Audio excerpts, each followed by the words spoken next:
Hey everyone, this is Miss Spencer. I hope you all are doing well and staying safe. I'm going to be walking us through our first lesson. If you have any questions, please have your parents reach out to Miss Wilson, Maisie, or myself through through Class Dojo.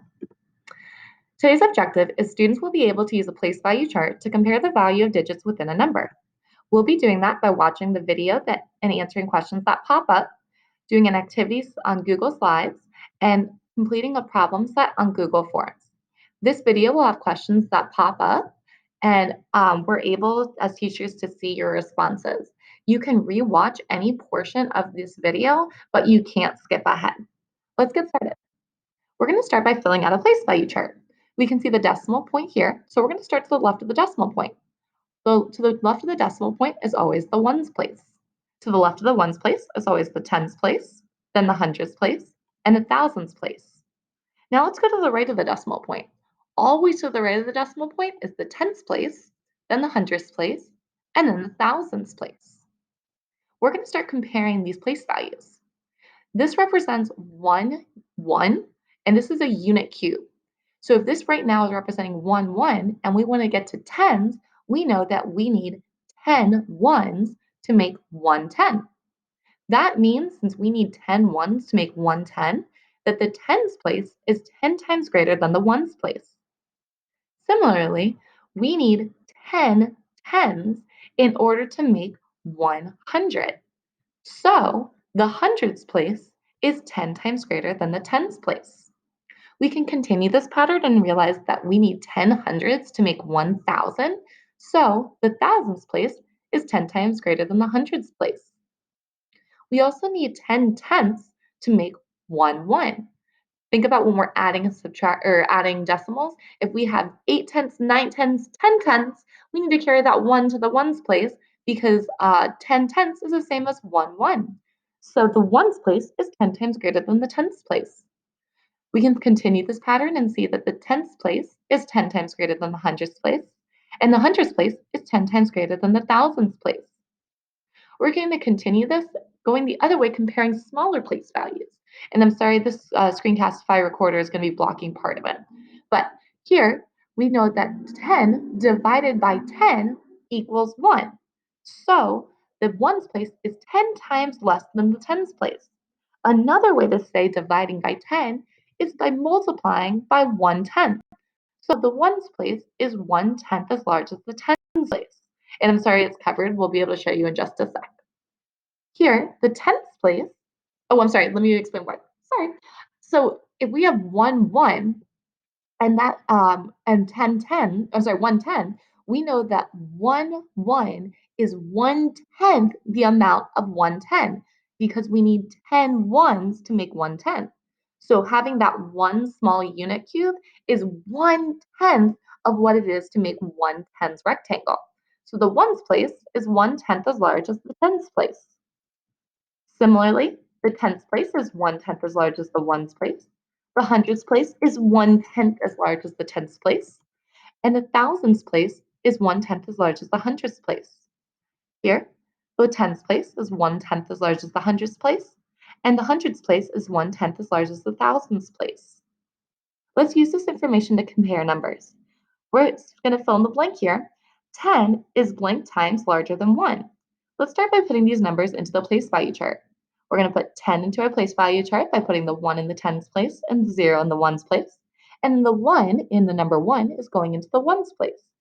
What I like to do is pick one digit to compare. Let's compare the 1.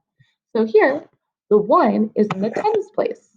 We're comparing that to the 1 in the ones place. To get from the ones place to the tens place, we need to move one place to the left, which is saying that the tens place is 10 times larger than the ones place. So the 1 in the tens place is 10 times larger than the 1 in the ones place, which means 10 is 10 times greater than 1. We can go the other way too and compare 1 to figure out how it compares to 10. So once again, I'm going to be choosing the 1. We see that the 1 is in the ones place, and then the 1 in 10 is in the tens place.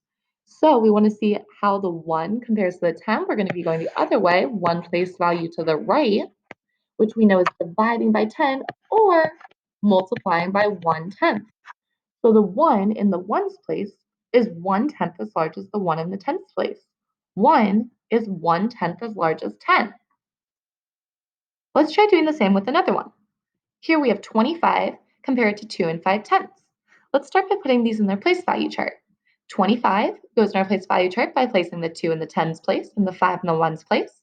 2 and 5/10 goes by putting 2 in the ones place and 5 in the tens place. Let's compare the two. So here in 25, the 2 is in the tens place.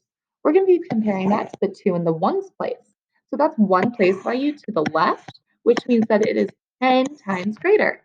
The 2 in the tens place is 10 times greater than the 2 in the ones place, which means that 25 is 10 times larger than 2 and 5/10. Here, oh, I want to erase the slide. All right, so now we're going to be comparing 2 and 5/10 to 25. Here, the color back on. See, Elise watch. So here we have 2 and 5/10, so the 2 is in the ones place, compared to that 2 in the tens place. So we're going one place value to the right, which is the same, which is the ones place is 1/10 as large as the tens place. So 2 in the ones place is 1/10 as large as the 2 in the tens place. So 2 and 5/10 is 1/10 as large as 25. Here we have 25 and 6/10 compared to 0 and 256 thousandths. Let's see, we can use the 2 again. So the 2 in the tens place, change colors. The 2 in the tens place, and we're comparing that to the 2 in the tens place. Ooh, this time we're moving 2 places to the left. So we have 1 place to the left, which is multiplying by 10, because the ones place is 10 times greater than the tens place.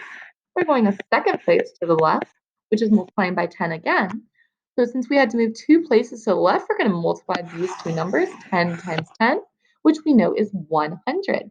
So the 2 in the tens place is 100 times greater than the 2 in the tens place, which means that 25 and 6/10 is 100 times larger than 0 and 256 thousandths.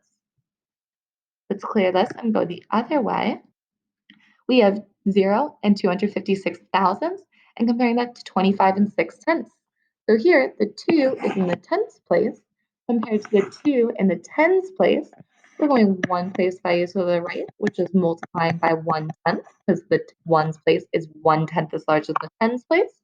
And now we're going to go a second place value to the right, multiplying by 1/10 again. We're going to multiply 1/10 by 1/10, which you know is 100th.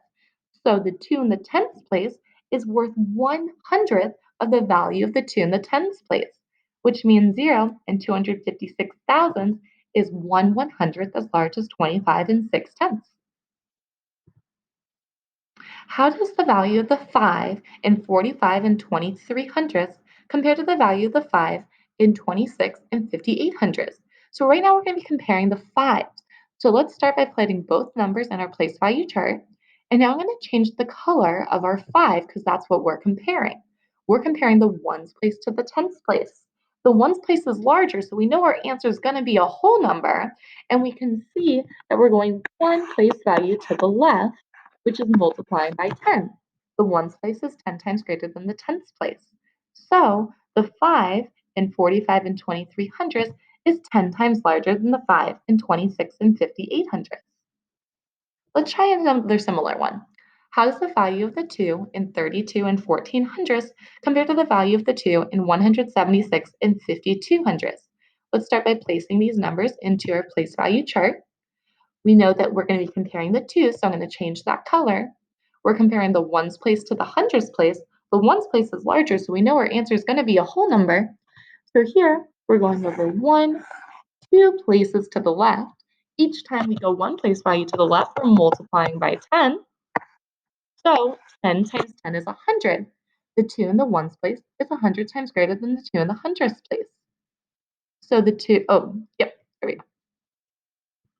All right, last one like these.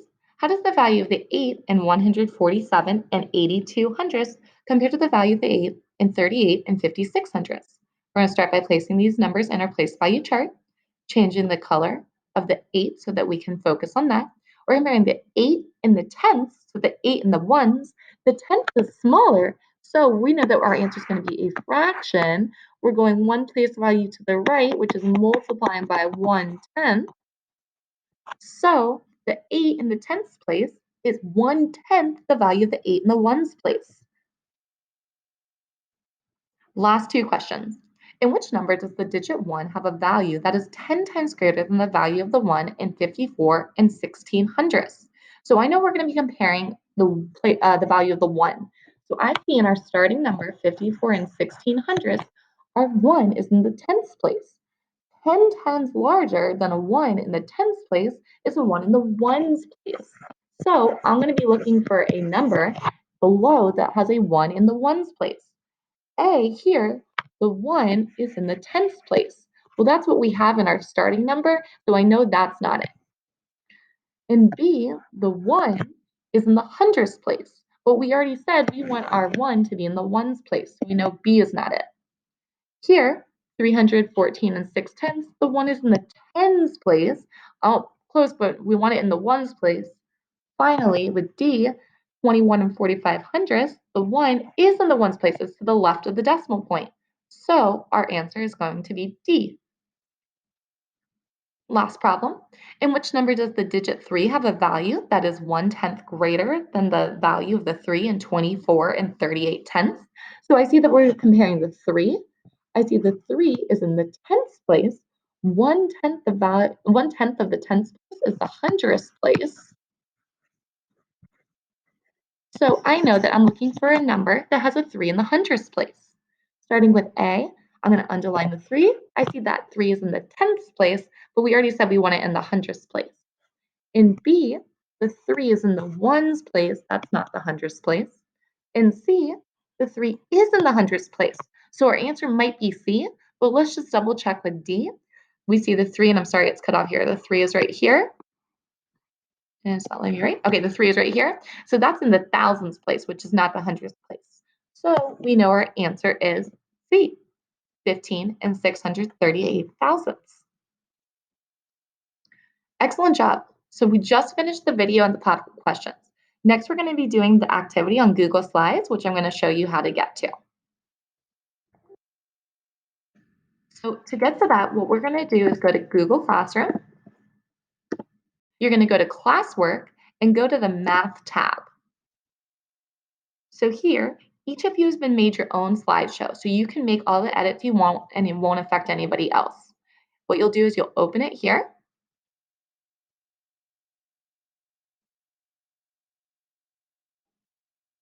It's being a little slow. All right, so this is very interactive, which means that you can write directly on here. So all the directions that you'll need are in the notes section, which is right here at the bottom. I just highlighted it in blue. It'll say here, double click on the green boxes to type your name. So here, I'm going to double click on the green box, and now I can write in it. So I would write Miss Spencer. Then you'll include the date, which is April 6th, 2020. I'm not going to go through every slide, but I just want to show you. Here there are directions in case you're ever confused. And on each slide, there is little instructions at the bottom. I'm going to highlight it again in blue right there.